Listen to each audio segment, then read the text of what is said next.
Components of Code Editor window. Code Editor is the window in AI Connect where users do coding to create their programs. The main components of the Code Editor window are the following.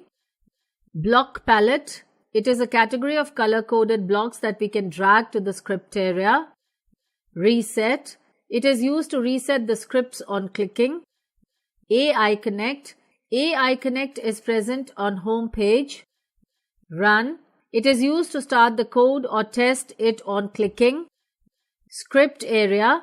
Blocks are dragged here from the block palette to make a code. Code.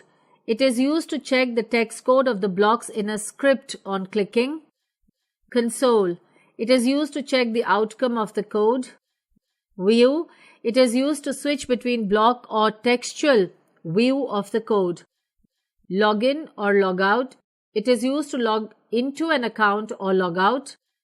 Delete. It is used to delete blocks from the script area. Switch view. It is used to quick swipe to change the view between text and block. Menu. It is used to get menu options on clicking. We can go to home page and download, save or open a new file from here.